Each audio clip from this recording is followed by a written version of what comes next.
Hello students, आज हम online classes के अंतर्गत एमएससी फाइनल ईयर के इलेक्टिव पेपर, ऑप्शनल जो पेपर होता है उसके पेपर फर्स्ट के बारे में स्टार्ट करेंगे। एमएससी फाइनल के अंतर्गत ऑप्शनल पेपर के अंतर्गत फर्स्ट पेपर ऑर्गेनिक सिंथेसिस का है। Organic synthesis, organic synthesis first जो इलेक्टिव पेपर दे रखा है, उस इलेक्टिव पेपर्स में फर्स्ट जो पेपर आता है वो ऑर्गेनिक सिंथेसिस का है।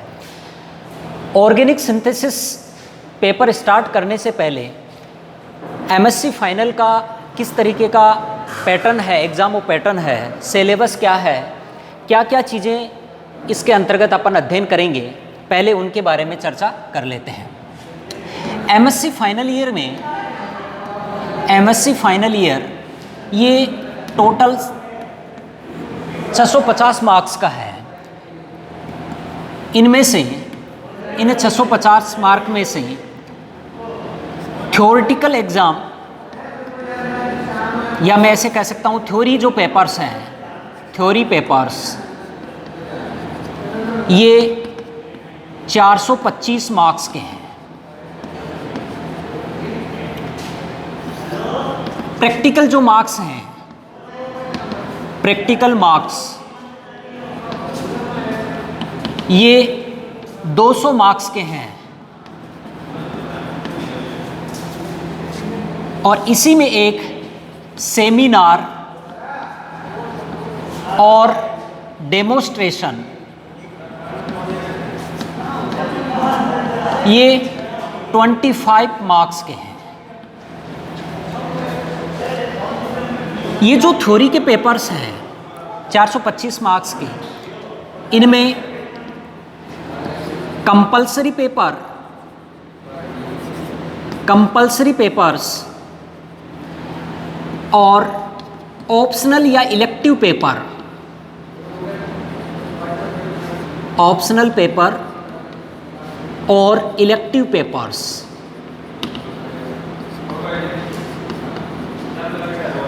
कंपल्सरी पेपर हैं ये 225 मार्क्स के हैं, जिसके अंतर्गत 3 पेपर्स हैं, 3 क्वेश्चन पेपर हैं।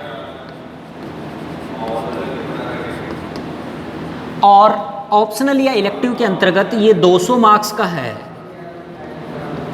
जिसके अंतर्गत 4 क्वेश्चन पेपर हैं, यानी टोटल 7 क्वेश्चन पेपर इंक्लूड हैं। इन 4 क्वेश्चन पेपर में प्रत्येक, each question paper divided into 5 units, same ऐसी की ऐसी कंपलसरी पेपर के साथ। ये जो इलेक्टिव पेपर्स हैं ये ईच पेपर 50 मार्क्स का है, प्रत्येक पेपर 50 मार्क्स का है। जबकि कंपलसरी पेपर्स हैं उनमें जो पहला पेपर आता है वो आता है applications of spectroscopy, photochemistry and solid state chemistry, solid state chemistry.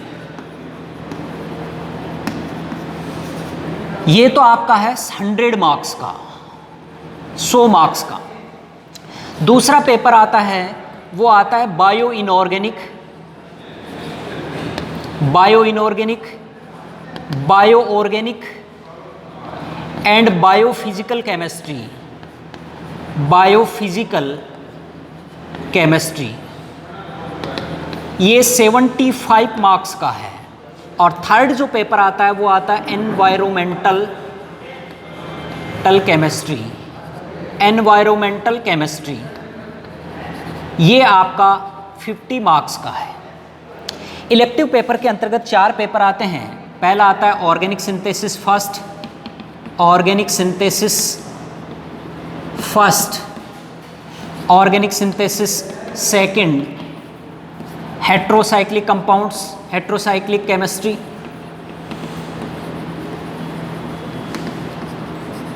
And natural products, natural products. ये 4 पेपर इलेक्टिव या ऑप्शनल में है। अब ध्यान दीजिएगा, ये जो ग्रुप है इलेक्टिव वाला, ये ग्रुप सेकंड है। ऑर्गेनिक स्पेशलाइजेशन जो एमएससी होंगे उनके ये 4 पेपर, अगर स्पेशलाइजेशन इनऑर्गेनिक का है तो अलग प्रकार के पेपर होंगे 4, अगर फिजिकल का है तो अलग प्रकार के। ये आपका पूरा सिलेबस का पैटर्न है एमएससी फाइनल। अब ध्यान दीजिएगा, मैं आप लोगों के साथ organic synthesis first and second इनके बारे में विचार विमर्श करेंगे, यानी इस ऑनलाइन क्लासेस में organic synthesis first and organic synthesis second के बारे में चर्चा करेंगे। आज मैं स्टार्ट करता हूँ elective paper first, organic synthesis. Organic synthesis का जो पेपर है, ये organic synthesis first and second, ये दोनों के दोनों आपस में जुड़े हुए हैं। ऑर्गेनिक सिंथेसिस फर्स्ट जो दिया हुआ है, उस ऑर्गेनिक सिंथेसिस के अंतर्गत, ऑर्गेनिक सिंथेसिस फर्स्ट के अंतर्गत जो सिलेबस बता रखा है, मैंने पहले भी चर्चा की कि प्रत्येक जो ईच क्वेश्चन पेपर है वो divided into 5 units and each unit contain 2 question opt in examination, यानी प्रत्येक जो यूनिट है उसमें से 2 प्रश्न आपको पूछे जाएंगे, उनमें से किसी एक प्रश्न का आपको जवाब देना है। इस ऑर्गेनिक सिंथेसिस का जो सिलेबस आप लोगों के दे रखा है, उस सिलेबस में दिखा रखा है organometallic reagents, organometallic reagents, organometallic reagents. दूसरी जो यूनिट बता रखी है वो बता रखी है ऑक्सीडेशन। तीसरी जो यूनिट बता रखी है वो बता रखी है रिडक्शन। चौथी यूनिट जो आपके सिलेबस में दे रखी है वो है रीअरेंजमेंट्स, रीअरेंजमेंट्स। एंड लास्ट जो 5वीं यूनिट है वो है metallocenes, metallocenes, non benzenoid, metallocenes non benzenoid, non benzenoid aromatic compounds, aromatic compounds and polycyclic, polycyclic aromatic compounds, aromatic compounds. ये आपकी 5 यूनिट है। ये आपका पैटर्न दिखा रखा है ऑर्गेनिक सिंथेसिस फर्स्ट का जो सिलेबस दिया हुआ है, उसमें organometallic reagents, oxidation, reduction, rearrangements and metallocenes non benzenoid. अब ध्यान देना, चूंकि इसके नाम से स्पष्ट है ऑर्गेनिक सिंथेसिस, ऑर्गेनिक सिंथेसिस का मतलब है कि अपन ऑर्गेनिक कंपाउंड्स का सिंथेसाइज करेंगे, ऑर्गेनिक कंपाउंड्स का निर्माण करेंगे। उस निर्माण की प्रक्रिया में कुछ बॉन्ड्स टूटेंगे, कुछ बॉन्ड्स नए बनेंगे, या मैं ऐसे कह सकता हूँ कि ऑर्गेनिक सिंथेसिस जहाँ शब्द आ जाता है, ऑर्गेनिक सिंथेसिस का सीधा सा अर्थ है कि इसमें सामान्यतः एक फंक्शनल ग्रुप दूसरे फंक्शनल ग्रुप में चेंजेज होगा। तो ऐसी स्थिति में कंप्लीटली ऑर्गेनिक सिंथेसिस को मैं एक नए वर्ड से इंडिकेट करता हूँ जिसको कहा जाता है functional, functional group inter conversion, functional group inter conversion, जिसको शॉर्ट में कहा जाता है FGI। ध्यान रखना, ऑर्गेनिक सिंथेसिस का मतलब मैंने बताया कि जिसके अंतर्गत अपन ऑर्गेनिक कंपाउंड्स का निर्माण करते हैं, ऑर्गेनिक कंपाउंड्स का निर्माण करेंगे, इसका मतलब है कि कुछ जो पहले से फंक्शनल ग्रुप या क्रियात्मक समूह है वो नए क्रियात्मक समूह में चेंज हो। नए क्रियात्मक समूह में चेंज होगा, इसका मतलब है कि एक क्रियात्मक समूह दूसरे क्रियात्मक समूह में बदल रहा है। तो ऐसी स्थिति में मैं कह सकता हूं कि ये एक प्रकार की फंक्शनल ग्रुप इंटर कन्वर्जन की प्रोसेस है। और ये ध्यान रखिएगा, फंक्शनल ग्रुप इंटर कन्वर्जन आप लोगों के नेट के सिलेबस में एक पूरी यूनिट दे रखी है, फंक्शनल ग्रुप इंटर कन्वर्जन से संबंधित है। अब देखिए, फंक्शनल ग्रुप इंटर कन्वर्जन करवाने के लिए अभी मैं स्टार्ट नहीं कर रहा हूँ, यूनिट का पूरा लेआउट क्या है वो बता रहा हूँ। तो फंक्शनल ग्रुप इंटर कन्वर्जन के दौरान एक फंक्शनल ग्रुप को दूसरे फंक्शनल ग्रुप में करवाने के लिए आपको विशेष रिएक्टेंट की आवश्यकता होती है, या मैं ऐसे कह सकता हूँ कि विशेष पदार्थ की आवश्यकता होती है। उस पदार्थ को अपन क्या कह देते हैं, उसे अपन कहते हैं रिएजेंट। आप लोगों ने सभी ने पूर्व कक्षाओं के अंतर्गत ऑर्गेनिक कंपाउंड्स के सिंथेसाइज की मेथड पढ़ी है। ऑर्गेनिक कंपाउंड्स का निर्माण होने के लिए मैं ऐसे कह सकता हूँ कि सामान्यतः रिएक्टेंट है। अपन किसी भी केमिकल अभिक्रिया की बात करते हैं, रिएक्टेंट किस में बदल जाता है, प्रोडक्ट में बदलता है। रिएक्टेंट किस में बदलता है, प्रोडक्ट में, यानी अभिकारक है वो किस में बदलता है, उत्पाद में। अब ध्यान दीजिएगा, ये जो रिएक्टेंट चेंज होगा, इस रिएक्टेंट को मैं 2 कैटेगरी में बांट देता हूँ। एक कहलाता है आपका सबस्ट्रेट और दूसरा कहलाता है आपका रिएजेंट। एक सबस्ट्रेट, दूसरा रिएजेंट। ये जो सबस्ट्रेट है, सबस्ट्रेट का मतलब है कि कोई भी ऑर्गेनिक कंपाउंड जिसमें इस प्रकार का फंक्शनल ग्रुप इंटरकन्वर्जन होना है, किसकी सहायता से होना है वो क्या कहलाता है? रिएजेंट। किसमें होना है वो क्या कहलाता है? सबस्ट्रेट या क्रियाकारक। इसका मतलब है कि रिएजेंट सबस्ट्रेट के साथ क्रिया करके उसको क्या दे देता है? प्रोडक्ट। तो ऐसी स्थिति में ध्यान रखिएगा, ऑर्गेनिक सिंथेसिस का जो अपन पढ़ेंगे उसमें फंक्शनल ग्रुप इंटरकन्वर्जन है, और फंक्शनल ग्रुप इंटरकन्वर्जन की बात करते हैं तो अपन सबस्ट्रेट और रिएजेंट की आपस में क्रिया करवाकर प्रोडक्ट का निर्माण करते हैं, ऑर्गेनिक कंपाउंड का सिंथेसाइज करते हैं। अब एक चीज़ का ध्यान रखिएगा, अपन पूर्व कक्षाओं में अध्ययन कर चुके हैं कि सामान्यतः सबस्ट्रेट में जब रिएजेंट के साथ क्रिया करेगा तो ऐसी स्थिति में प्रोडक्ट का निर्माण हो तो सबस्ट्रेट में क्या क्या परिवर्तित हो सकते हैं। तो सबसे पहले ध्यान रखिएगा, सबस्ट्रेट क्रिया क्यों करे, तो ऐसी स्थिति में सबसे पहले इसमें इलेक्ट्रॉनों का डिस्प्लेसमेंट होगा। Electronic displacement, electronic displacement. मान लीजिए कोई बंध है, जैसे मान लीजिए मैंने चर्चा की CH3X, इसकी क्रिया करवाई KOH, या मैं सीधा लिख देता हूँ OH माइनस, और इसकी क्रिया करवा के बना दिया CH3OH, और ये आपका X माइनस बाहर। इसका मतलब हुआ कि ये X से रिमूव हो रहा है और OH इसके ऊपर आक्रमण कर रहा है। इसका मतलब है कि CH3X तो किसकी भांति व्यवहार कर रहा है? सबस्ट्रेट की, और OH माइनस किसकी भांति व्यवहार कर रहा है? रिएजेंट की भांति। तो ध्यान रखिएगा, CH3X से CH3OH बनाने के लिए आपको CH3X के मध्य का बंध तोड़ना पड़ेगा, यानी कार्बन हेलोजन का मध्य बंध टूटे और कार्बन तथा OH के मध्य का बंध बने। इस बंध को क्यों टूटे, कारण क्या है? तो ऐसी स्थिति में अपन कह सकते हैं कि कार्बन तथा हेलोजन के मध्य इलेक्ट्रोनेगेटिविटी डिफरेंस है। ऐसी स्थिति में इस पर पार्शियल नेगेटिव चार्ज, इस पर पार्शियल पॉजिटिव चार्ज। जैसे पार्शियल नेगेटिव चार्ज होगा तो ऐसी स्थिति में बंध के इलेक्ट्रॉन किसकी तरफ? इस X ग्रुप की तरफ खिंच जाते हैं। तो कुल मिला के मैं ऐसे कह सकता हूं कि सबसे पहले तो अपने को ये जानना है कि रिएक्शन हो तो उसमें इलेक्ट्रॉनिक डिस्प्लेसमेंट किस टाइप का हो सकता है। अब ये चीज़ ध्यान रखिएगा, ये जो इलेक्ट्रॉनिक डिस्प्लेसमेंट है ये दो टाइप का हो सकता है। एक हो सकता है परमानेंट, परमानेंट, और दूसरा टाइप का हो सकता है टेम्परेरी, टेम्परेरी। परमानेंट का मतलब क्या है? परमानेंट का मतलब है कि चाहे रिएजेंट आए या नहीं आए उससे कोई असर नहीं पड़ेगा।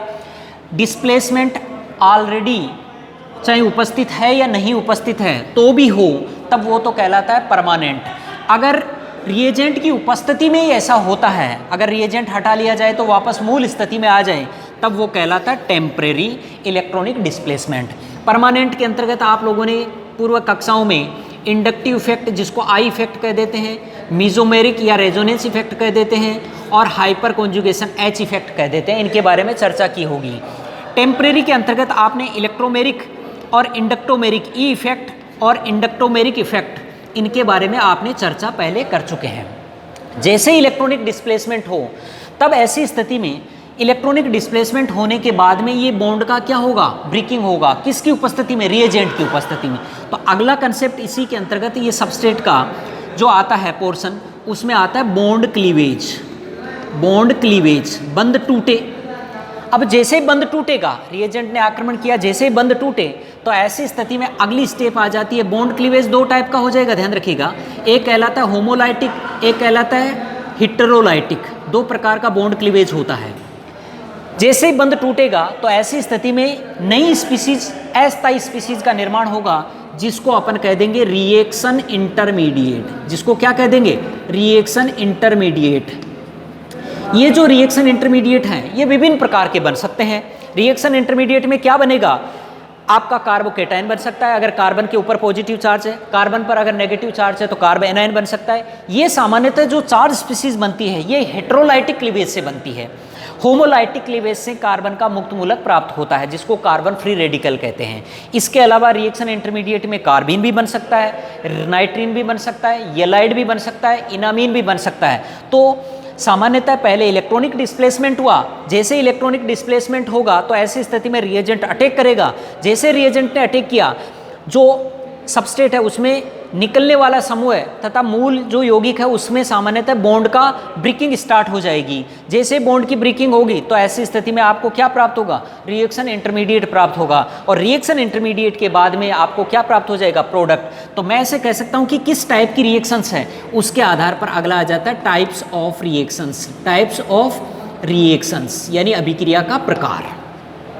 तो कुल मिला के ये जितना पोर्शन दिया गया है ये सारा का सारा आपने पूर्व कक्षाओं में जीओसी के नाम से पढ़ा होगा, general organic chemistry. General organic chemistry का पोर्शन है ऑर्गेनिक केमिस्ट्री। चूंकि अपन ऑर्गेनिक सिंथेसिस पढ़ रहे हैं, उस ऑर्गेनिक सिंथेसिस के अंतर्गत ये पोर्शन आता है। तो ऐसी स्थिति में मैंने आपको बता दिया कि उस ऑर्गेनिक रिएक्शंस में होता क्या है, सबस्ट्रेट और रिएजेंट आपस में क्रिया करके क्या दे देते हैं, प्रोडक्ट का निर्माण करते हैं। तो ये सारा का सारा पोर्शन किस में आता है, जनरल ऑर्गेनिक केमिस्ट्री का पोर्शन है। अब यहाँ जो आपके सिलेबस दिखा रखा है उस सिलेबस में organometallic reagents, oxidation, reduction, rearrangement and metallocenes बता रखा है। तो ध्यान रखिएगा, मैंने बताया कि सामान्यतः रिएक्टेंट किस में बदले, प्रोडक्ट में। अब चूंकि ऑर्गेनिक कंपाउंड्स पढ़ रहे हैं तो इसका मतलब है कि कार्बन तथा उससे मिलकर या कार्बन तथा हाइड्रोकार्बन से जो निर्मित कंपाउंड्स हैं वो ही आते हैं। इसका सीधा सा तात्पर्य है कि जैसे ही प्रोडक्ट में चेंज होगा तो ऐसी स्थिति में मैं कह सकता हूं कि चेंज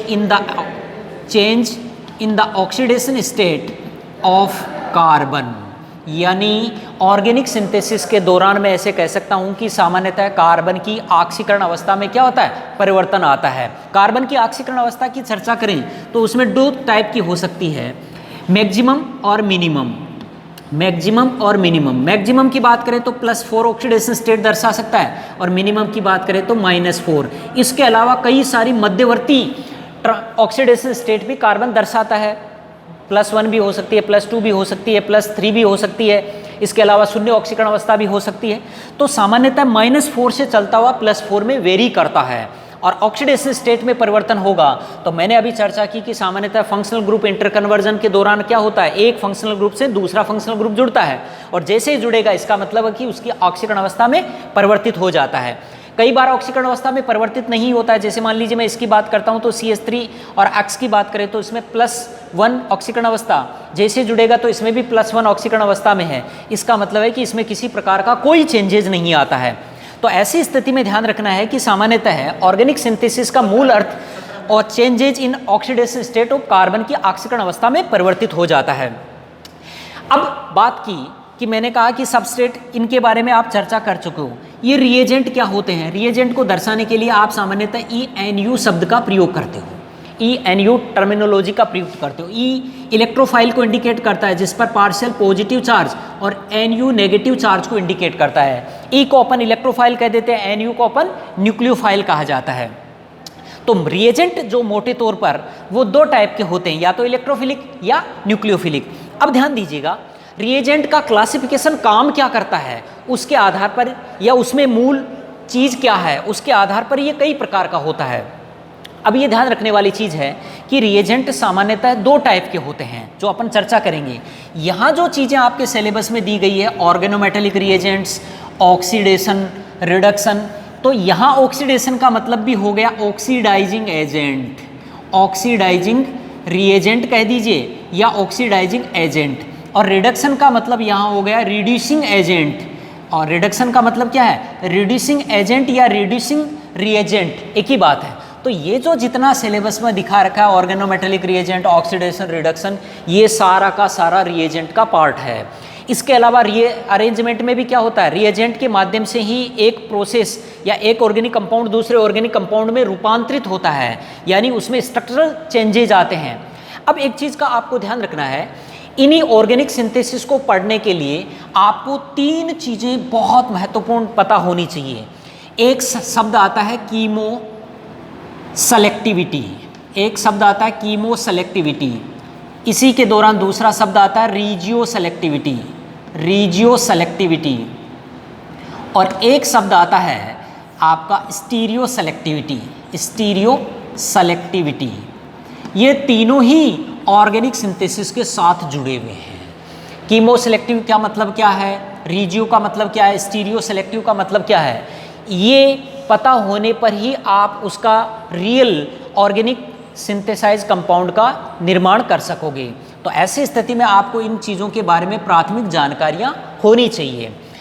ऑर्गेनोमेटेलिक रिएजेंट्स के अंतर्गत सामान्यतः ट्रांजिशन एलिमेंट्स या ऑर्गेनोमेटेलिक जो कंपाउंड्स हैं उनके जो रिएजेंट्स हैं वो किस तरीके का ट्रांसफॉर्मेशन करते हैं, वो आते हैं ऑक्सीडेशन के अंतर्गत ऑक्सीडाइजिंग एजेंट आते हैं, रिडक्शन के अंतर्गत रिड्यूसिंग एजेंट आते हैं। रिड्यूसिंग एजेंट का मतलब है, मैं ऐसे समझा सकता हूँ कि रिडक्शन का तात्पर्य जैसे एल्कीन है, एल्कीन का रिडक्शन करवा दिया जाए तो आपको क्या प्राप्त हो जाएगा, एल्केन प्राप्त हो जाएगा। तो रिड्यूसिंग एजेंट का मतलब क्या है, रिड्यूसिंग एजेंट का मतलब है कि सामान्यतः उस सबस्ट्रेट में क्या हो, उसका क्या हो, रिडक्शन हो। अब रिडक्शन कैसे होगा, रिडक्शन का मतलब है कि या तो उसमें हाइड्रोजन जुड़ जाए, या उसमें इलेक्ट्रॉन एक्सेप्ट करे, या उसमें से ऑक्सीजन का रिमूवल हो जाए। अब हाइड्रोजन का ऐड होगा तो हाइड्रोजन का ऐड किस टाइप में होता है, डबल बॉन्ड पे होता है या सिंगल बॉन्ड पे होता है। अगर डबल बॉन्ड पे होता है तब तो वो प्रोसेस कहलाती है हाइड्रोजनेशन, अगर सिंगल बॉन्ड वाली में होता है तो उसको कह देते हैं हाइड्रोजिनोलाइसिस के अंतर्गत। तो ये जो आपका ऑर्गेनिक सिंथेसिस का पेपर है, ये जो लेआउट है, इसके बारे में मैंने आज इस वीडियो लेक्चर में आपसे चर्चा की। नेक्स्ट जो क्लास है उसमें अपन रिडक्शन यूनिट से स्टार्ट करेंगे, रिडक्शन रिएजेंट से स्टार्ट करेंगे। रिएजेंट्स क्या होते हैं, किस किस टाइप के, सामान्यतः जो रिएजेंट होते हैं वो दो प्रकार के होते हैं। एक कहलाते हैं स्पेसिफिक रिएजेंट्स, और या मैं ऐसे कह सकता हूँ कि कॉमन रिएजेंट्स, और दूसरे कहलाते हैं अनकॉमन रिएजेंट। ये जो कॉमन रिएजेंट हैं, कॉमन रिएजेंट का मतलब है कि जो डेली अपन यूज में ले सकते हैं, सामान्य जैसे NaOH है, KOH है, ये डेली कॉमन रिएजेंट हैं। अनकॉमन या स्पेसिफिक रिएजेंट्स के अंतर्गत जैसे मान लीजिए आपका आ जाता है PCC है, ये विशेष प्रकार के रिएजेंट्स हैं जो कम यूज में आते हैं, सामान्यतः डेली यूज में नहीं आते हैं। तो इनके रिएजेंट्स के अंतर्गत अध्ययन करेंगे। पहला नेक्स्ट जो वीडियो होगा उस ऑनलाइन क्लासेस के अंतर्गत अपन रिडक्शन टॉपिक से स्टार्ट करेंगे। धन्यवाद।